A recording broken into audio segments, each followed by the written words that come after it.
Yang pertama, konseling atau terapi online tidak membantu sama sekali. True or false? False ya, itu membantu tentunya. Apalagi di tengah pandemi kemarin itu sangat bermanfaat sekali konseling secara online. Ya, oke, berarti itu istilahnya jangan diabaikan juga ya. Betul. Kalau memang nggak bisa ketemu ke kantornya dokter, nggak apa-apa gitu ya. Betul. Oke. Karena kalau di Good News program ini kan konselingnya juga secara online dok, Iya, dengan telepon atau dengan WhatsApp gitu. Bahkan WhatsApp pun bisa ya. Bisa. Maksudnya itu minimal membantu. Betul.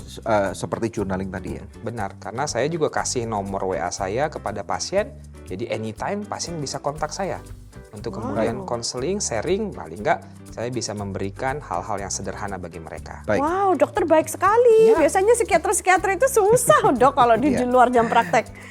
Oke, yang nomor 2. Belanja secara impulsif adalah ciri seseorang yang juga mengalami stres yang menuju depresi. Yes, itu true.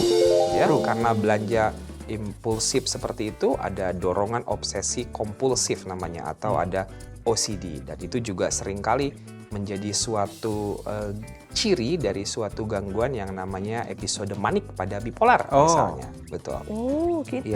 Iya. OCD singkatannya apa dok? Obsessive compulsive disorder. Disorder. Oke. Ya, shopaholic tadi itu ya. Ya. Nomor 3. Psikopat tidak bisa sembuh. True or false? False. Setiap gangguan jiwa seberat apapun ada harapan untuk bisa dipulihkan. Bahkan yang sudah membunuh orang sekalipun. Yes, itu pun dia punya harapan untuk bisa pulih apabila mengakses berbagai modalitas terapi yang saat ini ada, berkelanjutan, ada support system, dukungan dari orang-orang sekitarnya. Puji Tuhan. Nomor 4 dok. Self-diagnose merupakan penghalang orang cepat pulih dari sakit mental. Yes, benar. True. Karena Google ada dok. Betul. Banyak tuh sekarang itu ya, udah langsung datang pasien-pasien ke saya tuh, dok saya BPD, borderline personality disorder, tahu dari mana? Dari TikTok. Waduh, lebih jago TikTok dari psikiater. Kan memudahkan dokter. Enak terima jadi tinggal Self-awareness boleh, tapi jangan self-diagnose. Iya. Karena kalau self-diagnose bisa under-diagnose, over-diagnose, yang paling bahaya misdiagnose, jadi salah tata laksana atau penanganannya. Iya. Itu berbahaya. Oke.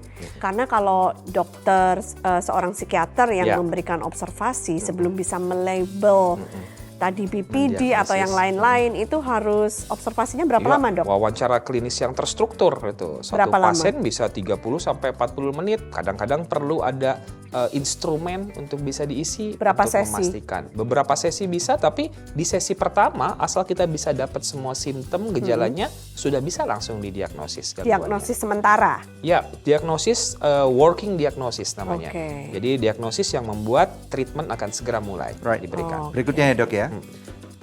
AI atau ChatGPT akan dapat menggantikan posisi pelayanan kesehatan mental. False. No.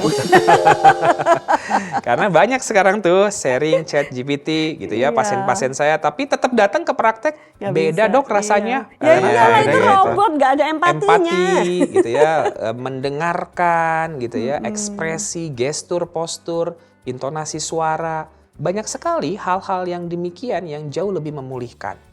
Keluar dari tempat praktek, pasien setengahnya udah pulih karena ngobrol dengan orang yang tepat. Betul. Nah, itulah ketika berbicara dengan seorang terapis yang memang bisa memberikan bukan hanya prescription obat, tapi juga suatu bentuk empati yang bisa membantu. Jadi ada rasa membuatnya. manusiawinya itu ya. Kecuali nanti kalau si AI ini bisa di-upgrade sampai mengerti empati manusia ya. Waduh, Nggak mungkin, berat karena juga kan ya. komputer nggak punya jiwa, sedangkan ini adalah masalah kejiwaan. Jadi iya, perlu manusia lain untuk menjangkau Tetap tidak ke tergantikan jiwa. ya Bu ya. Yes, Iya, tos iya. dokter.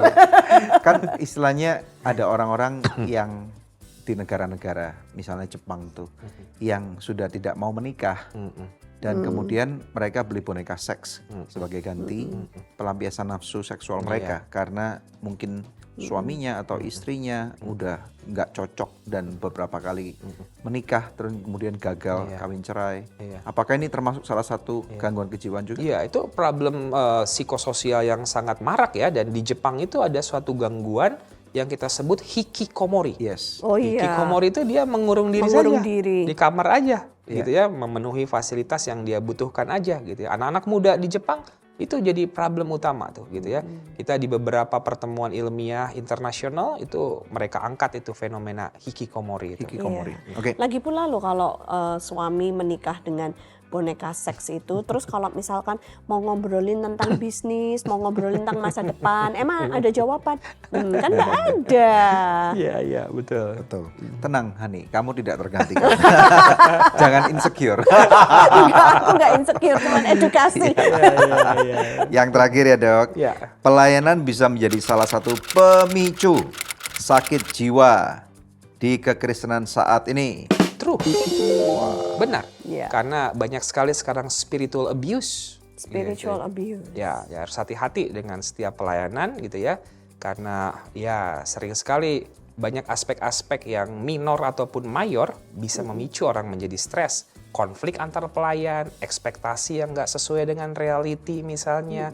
Belum lagi personality, karakter dari setiap pelayan yang bisa jadi ada toxic environment, toxic relation dalam pelayanan tersebut. Secara Even singkat, dalam dunia ya, pelayanan. apa definisi spiritual abuse?